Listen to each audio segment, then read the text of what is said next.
آج کے سبق میں آپ نون ساکن اور تنوین کے احکامات کے بارے میں پڑھیں گے. آئیے اس کی ابتدا کرتے ہیں. بسم اللہ الرحمن الرحیم. بسم اللہ الرحمن الرحیم. نون ساکن اور تنوین کے احکامات میں سے 4 حکم ہیں، یعنی اس کے 4 قاعدے ہیں. یاد رکھیے کہ جب نون ساکن اور تنوین الفاظ میں آتے ہیں تو ان کے بعد مختلف حروف آتے ہیں، اس لیے ان کے مختلف قواعد ہیں اور ضابطے ہیں. آج جو آپ قاعدے پڑھیں گے ان میں ہے نون ساکن تنوین کے. سب سے پہلا قاعدہ ہے اظہار حلقی. اظہار حلقی. دوسرا ہے ادغام، ادغام، اقلاب، اقلاب، اخفاء حقیقی. اخفاء حقیقی. اظہار حلقی، اظہار حلقی، ادغام، ادغام، اقلاب، اقلاب، اخفاء حقیقی. اخفاء حقیقی. یہ اصطلاحی جو نام ہیں ان کو آپ شروع سے ذہن نشین رکھیے تاکہ جب ہم قرآن پاک کو شروع کریں گے تو وہاں یہ الفاظ استعمال ہوں گے.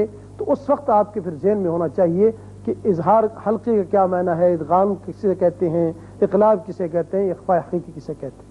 آج سب سے پہلا جو سبق ہے وہ صرف آپ کو اظہار حلقی کے بارے میں بتایا جائے گا کہ اظہار حلقی کیوں کہتے ہیں. نون ساکن اور تنوین کے بعد اگر حروف اظہار میں سے کوئی حرف آ جائے تو وہاں نون کو ظاہر کر کے پڑھتے ہیں اچھی طریقے سے. غنہ وغیرہ نہیں بناتے بلکہ مخرج پر پہنچ کر اس کو اچھی طرح مخرج سے نکال کر آگے جلدی سے نکل جاتے ہیں. اور یاد رکھیے حروف اظہار ہیں 6. کتنے ہیں؟ 6. حمزہ، حمزہ، ہا، ہا، عین، عین، ہا، ہا، غین، غین، خا. خا. یہ 6 آپ یاد رکھیے گا کہ جب بھی یہ نون ساکن یا تنوین کے بعد ان میں سے کوئی آ جائے حروف اظہار میں سے تو اس وقت وہاں نون کو ظاہر کر کے پڑھتے ہیں. اب مثالیں لیں کہ نون ساکن کی مثال 1 کلمے میں بھی ہوتی ہے، 2 میں بھی، لیکن تنوین کی ہمیشہ 2 کلموں میں مثال آئے گی. سب سے پہلا حرف ہے حمزہ. حمزہ کی مثال نون ساکنہ میں 1 کلمے کی، ین اونا.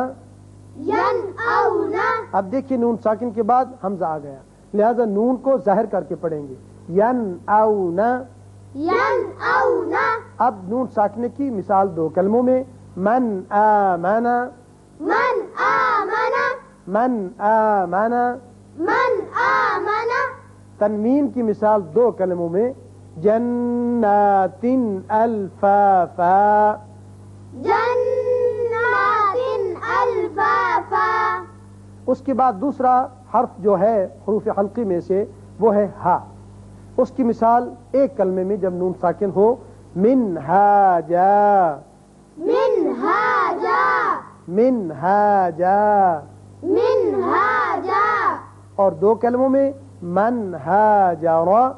منہاجر. منہاجر.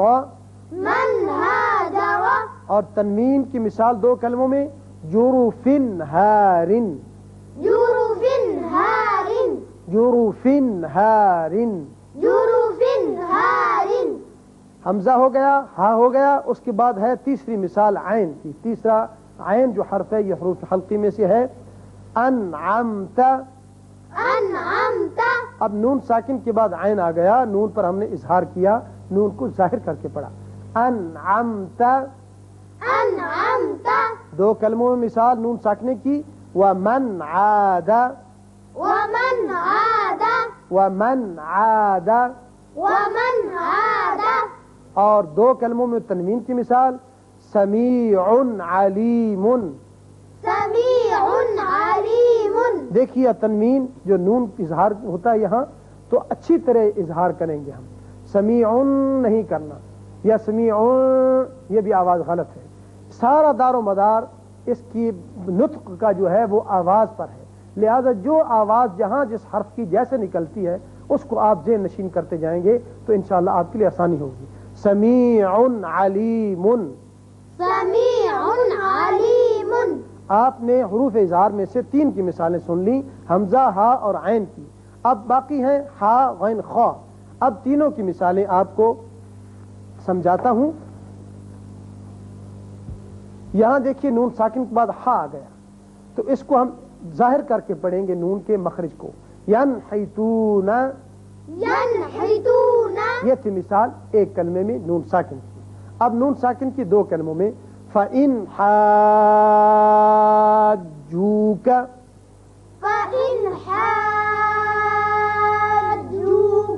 اب تنوین کی مثال جو ہمیشہ دو کلموں میں آتی ہے علیمن حکیمن، عليما حكيما علیمن حکیمن، عليما حكيما اس کے بعد ہے غین فَسَيُنْغِضُونَ، فسينعدون نون ساکن کو ہم نے ظاہر کر کے پڑھا فَسَيُنْغِضُونَ، فسينعدون اب دو کلموں میں مثال نون ساکن کی من غلن، من غل من غلن، من غل اب تنوین کی مثال دو کلموں میں عزیز غفور، عزيز غفور عزیز غفور، عزيز غفور اب آخری جو حرف تھا حروف حلقی میں سے وہ ہے خا، نون ساکن کے بعد اگر ایک کلمے میں آئے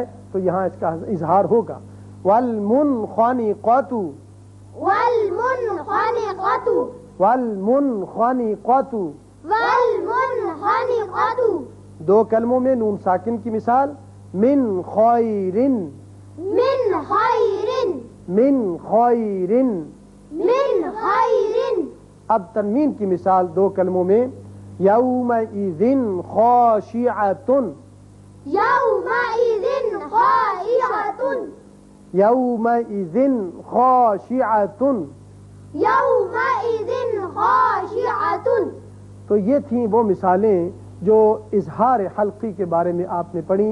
6 حروف بھی آپ نے سمجھ لیے، حمزہ ہا، ہا خا، عین غین، یہ 6 حروف حلقی ہیں۔ جب بھی نون ساکن اور تنوین کے بعد آ جائیں تو یاد رکھیں وہاں نون کا اظہار ہوگا۔ اللہ تعالی ہمیں صحیح سے یاد رکھنے کی توفیق عطا فرمائے۔